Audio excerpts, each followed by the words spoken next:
Ang ating Bombo News analysis ay kaugnay sa pagsasampa ng DSWD ng kaso laban sa mga barangay officials sa Iloilo City dahil sa umunoy panghihingi at pagkaltas mula sa AIX assistance. Ihatid ni Bombo Kervin Gaman.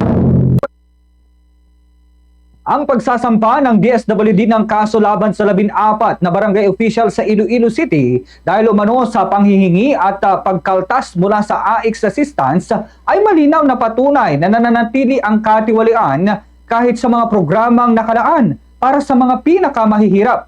Ang AIX na dapat ay nagbibigay ng 10,000 pesos na tulong sa mga pamilyang nasa matinding pangangailangan ay nawalan ng saysay nang ang ilang opisyal ay umano'y kumukuha ng hanggang 8,000 to 9,000 pesos sa bawat benepisyaryo. Isang karapalan at walang pusong pananamantala. Ang ganitong gawain ay hindi lamang paglabag sa batas. Ito ay moral failure na nagpapakita ng kawalan ng malasakit sa mga taong tanging hangad ay makaahon sa kanilang pinagdaraanan. Sa halip na maging sandalan, ang ilang opisyal ay naging balakid at nagbibigay dungis sa serbisyo publiko. Nararapat lamang na magkaroon ng mas maigpit na pananagutan mula suspensyon at pagkasibak sa pwesto hanggang kriminal na kaso upang hindi na maulit ang ganitong uri ng pang-aabuso. Dapat ding pagtuunan ng pansin ang pagpapalakas ng sistema, paggamit ng digital payout, mas malinaw na dokumentasyon at regular na auditing na may partisipasyon ang komunidad.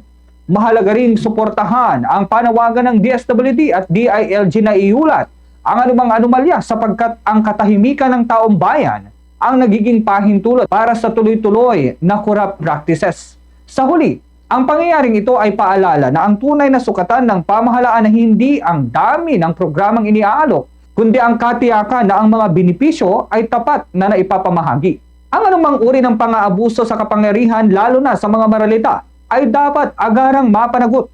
Kung nais nating mabuo ang tiwala ng publiko, kailangang ipakita ng gobyerno na ang serbisyo publiko ay hindi negosyo kundi tungkulin at ang tulong ay dapat makarating sa taong tunay na nangangailangan, hindi sa bulsa ng iilang mapagsamantala. Yan ang ating Bombo News Analysis. Ako si Bombo Kervin Gamad. Basta Radyo, Bombo!